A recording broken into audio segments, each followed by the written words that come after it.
Everybody, welcome into Bite Time. I am Harry McCullough. It is, we just wrapped up Work Zone Safety Week.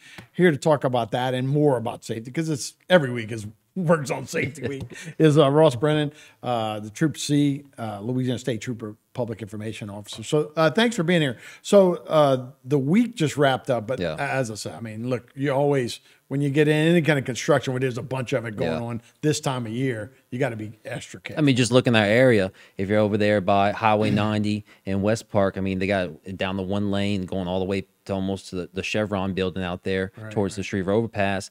And even downtown Houma area too is down the one lane. So we got a lot of road construction in that area.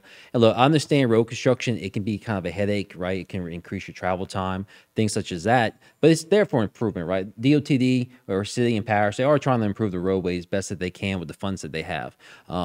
But understand that progress, it can cause delays. It can change traffic patterns. One day you're on one side of the road, and the next day you got to merge over into the left side. But the problem is that whenever you're not paying attention, you're not attentive in these construction zones, it can cause crashes that can cause more delays, right? And that just increases the response time for first responders, right? Trying to get through that traffic, increases your time sitting and waiting, trying to get somewhere. And so it's so important to make sure that you're paying attention. We're going to go over some things that you can do to just make it flow better for not only you, but also roadway workers. Yeah, look, I hate to be on my phone and I get caught. No, I'm just kidding.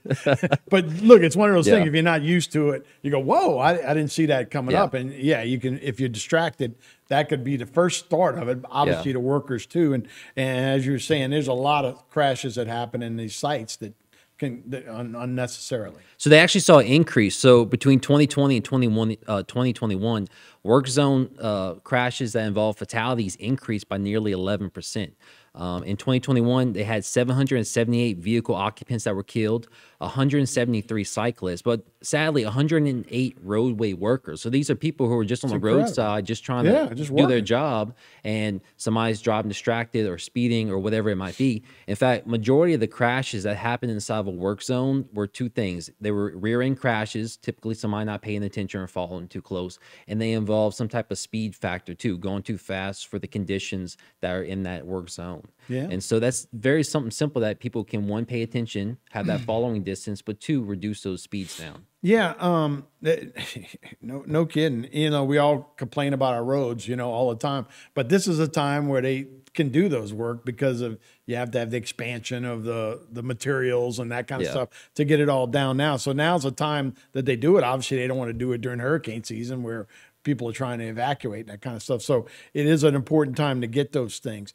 173 cyclists were killed, which, again, we were talking, a cyclist can be on the road just like a car now. Yeah, the only things that they can't drive on, a cyclist, is the interstate. And if there's specific signs that say that, hey, no cyclists on this roadway.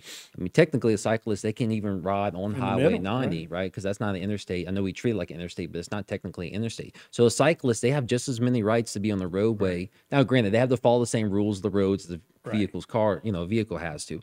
But yeah, you have to make sure that you give them space going through construction zones as well. Right. And again, it's not the smartest thing to do, but from a right standpoint, it's your job not to come up on somebody that may be in the roadway. So you're right. Staying vigilant is the way to do. So again, a lot of people are now on Waze or maps or whatever, and a lot of times it'll warn you ahead of time. But what are some of the ways people can know to slow down in time? So look for those like pre-warning signs, right? There might be a sign that says road construction so many miles up ahead. If you're already starting to think about, hey, there might potentially be road construction, that can lead to more traffic. You're already starting to kind of brace yourself, slowing your speed. Don't be part of the problem. Exactly, right? You're already expecting traffic to be slowing down because now you're being a little bit more vigilant. You're expecting an issue. Right. And speaking about cutting in, you might have road or left lane closed in so many feet. I already started thinking about, okay, I'm gonna have to merge over. Should I do it now? Should I do it later? Right. And also when it comes down to merging, watch out for big commercial vehicles like 18-wheelers, and then also vehicles pulling a trailer, because they can't stop on a dime. So here you got two cars, they're coming up to at the very last second to merge over. You have one hurry ups and darts in front of it, 18-wheeler, and slams on their brakes. That poor truck, I mean, you're not giving him enough stopping distance, right? Even though he's trying to leave enough gap, you dart in between the two. And again, just be more cautious around commercial vehicles like that. Yeah, and speed limits are usually changed a little bit in those situations as well. They're reduced it allows you to have enough reaction time. That slower speeds allows you to perceive a hazard a little bit sooner. You have enough time now to react to it, but it also keeps those roadway workers safe. Sometimes those roadway workers in those construction zones, they're only a few feet away from the vehicles traveling by. So, I mean, them poor guys, if cars are flying by doing 70 miles an hour, all it takes for somebody to look down at their phone, text for a second, and they're crossing over into where the workers are actually working, right? So those speed limits, yeah, it's a pain, it's a headache, right? You got to slow down, but it's not just for your safety, it's also for those roadway workers. Yeah, and those guys may lose their, they might be carrying something, not thinking, again, or trip and fall or something, right? Yeah, but they're so close that if you're doing 70, you can't react like a dog or, or a deer runs out on the highway. Somebody might fall or something may fall in there. Yeah, it can cause an issue right there as well. All good tips. Kids are about to get out of school. Does that change anything over the summer with driving? People learning how to drive, or just drivers behind the wheel? Yeah, you're going to have students that are now going in the driver's ed, but then you're going to have a lot more young drivers on the roadway. So just parents, talk with your children, just remind them about roadway safety. Put those phones away. They should be learning about that inside driver's ed, or if they're in the sudden impact program in the high schools.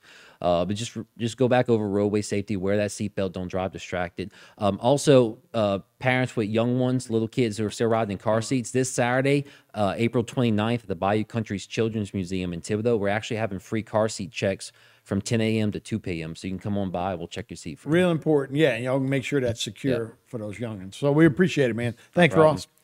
All right, we'll be right back with more Bayou Time right after this.